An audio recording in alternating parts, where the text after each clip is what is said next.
Ancient kings, modern debt. How money has always controlled minds. Thousands of years ago, kings ruled with swords. Today, no sword is needed because the most powerful chains are invisible, and they're called money and debt.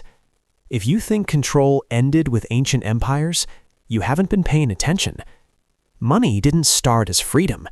It started as control. And to understand how money controls modern lives, we must go back, far back, to ancient kings, temples, and debt systems.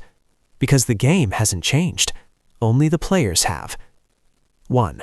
The birth of money was never innocent.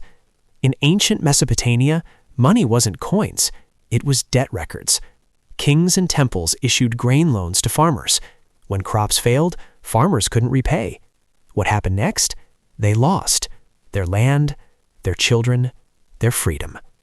Debt turned free men into servants. Money wasn't created to help people trade. It was created to track obligation. 2. Debt was the original weapon. Ancient rulers understood something powerful. You don't need chains if people owe you. Debt kept populations obedient. Fear kept them compliant. Too much debt caused revolts, so kings introduced debt forgiveness, known as jubilees, not out of kindness, but because total collapse threatened their power. Debt was never about economics. It was about control. 3. Fast forward, the system evolves. Today, no one takes your land by force. Instead, they offer student loans, credit cards, car payments, mortgages. You sign willingly, but the outcome is familiar. Your future labor is already promised. Modern debt doesn't enslave your body, it enslaves your time. 4. The psychological cage. Debt creates fear. Fear keeps people quiet. When you owe money, you avoid risks, you obey authority, you tolerate unhappiness.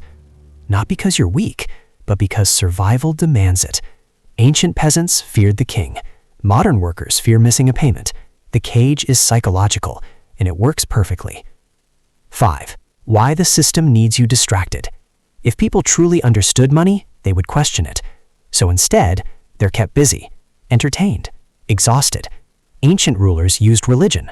Modern systems use consumption. The goal is the same. Don't think, just comply. 6. The escape kings feared. Throughout history, the most dangerous people were not rebels. They were the independent. Those who owed no one, could walk away, controlled their own survival. This is why true independence is discouraged, because free minds are uncontrollable. Money didn't suddenly become evil. It simply never stopped being powerful. Ancient kings ruled with debt. Modern systems perfected it. The chains didn't disappear. They became invisible. Once you see them, you can't unsee them. Welcome to Beyond the Rat Race, where history explains the present.